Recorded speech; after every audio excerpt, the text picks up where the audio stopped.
So, what can we do? What seems a reasonable thing to be about as a cathedral? The corporate headquarters thing, I forgot to mention, I think that's about gone too in the church, and here's why I think it's gone. Maybe not in New York yet, but the centralization of authority, you know, it's up for grabs in our world today. I know as a bishop, I had a chair in every church I went to. I could always find a place to sit down.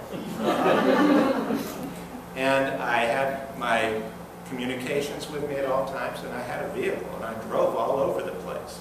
And our office was decentralizing. We were spreading out. We were going out doing mission work and helping churches live into their desires and imagination, right?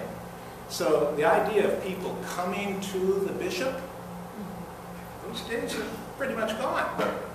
That's not going to continue. And we're seeing a decentralization in authority generally in most organizations and so forth, aren't we? So the chances of this being corporate headquarters, probably not so much, I'm thinking. We'll probably see the bishop 3 or 4 times a year. There'll be some confirmations and ordinations here and so forth. Corporate headquarters? Nah, I don't think so.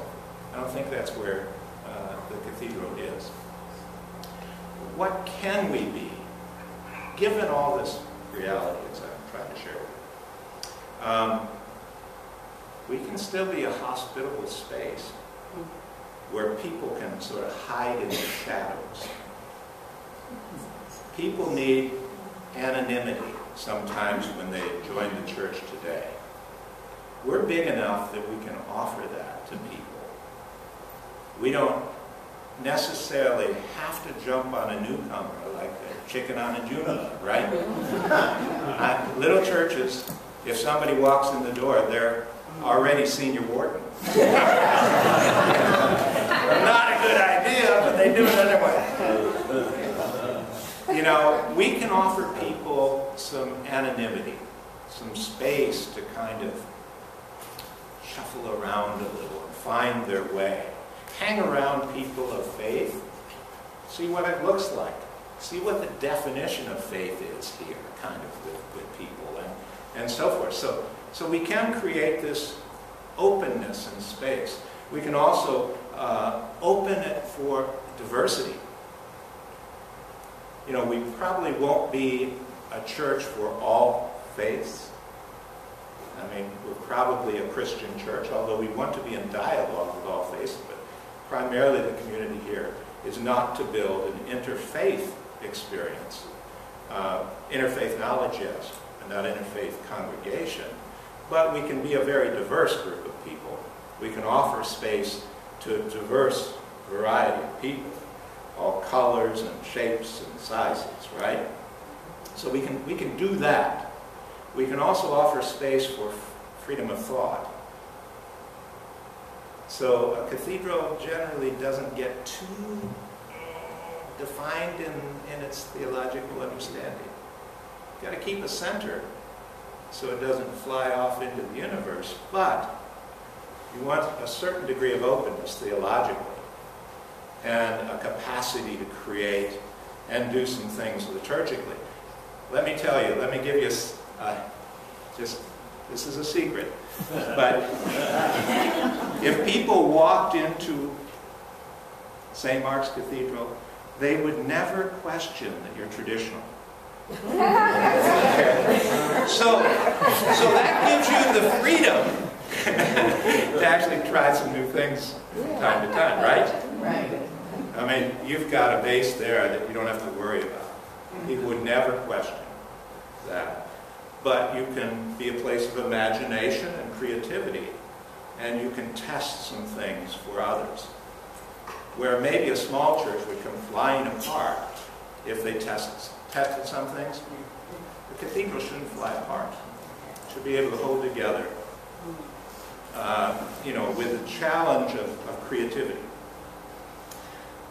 So I would say hold tradition, but hold it lightly.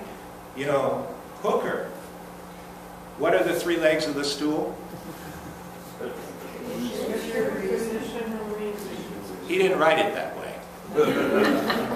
He said this: first is Scripture. Second is reason, which to him meant heart, mind, and spirit. And the third is the voice of the church which succeedeth, is how he worded it. We've made tradition second. Wow. He didn't. Okay, so think about that a little bit. So we can be a little light to that and try some things. We can also be a place of beauty in music, space, art, all those things, which I think we're working on, always. Another thing we could be is a place of collaboration. Here's what I'm thinking. I'm thinking that the world needs collaborative spirit right now. And everybody going for themselves doesn't make a whole lot of sense. There are all these downtown churches. I think if we added all the downtown churches together, we'd about have a cathedral. Right? When you look at all the various identities and missions that they're doing and so forth. I mean, that forum at the Presbyterian Church is remarkable. Yes, Westminster? Right. Yes. It's amazing. Hey, we can own it. We can go and enjoy it, right? So how about what things can we collaborate on in the world today? The problems that we face just require collaboration. So we can become a place that maybe we are always thinking about who else should be here working on this with us. Never do things alone if you can avoid it in life. Always collaborate. And we can be a place that points to God. Not a place where people come to worship. Am I right? I mean, we can fall into that easily in a space that is beautiful and has wonderful liturgical life. But it's all about pointing to God, not to the tool, right?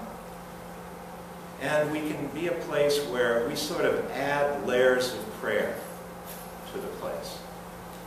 I mean, think of yourself as a generation of, we're laying down a layer of prayer here.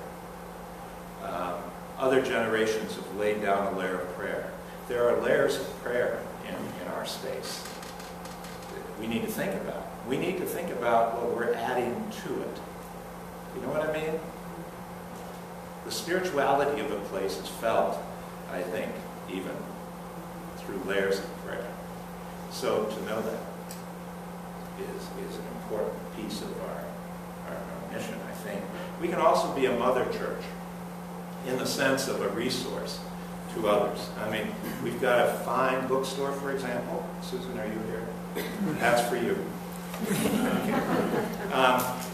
But we resource other churches out around. We can be a place that, once again, tries a few things and say, you might want to look at that too, right?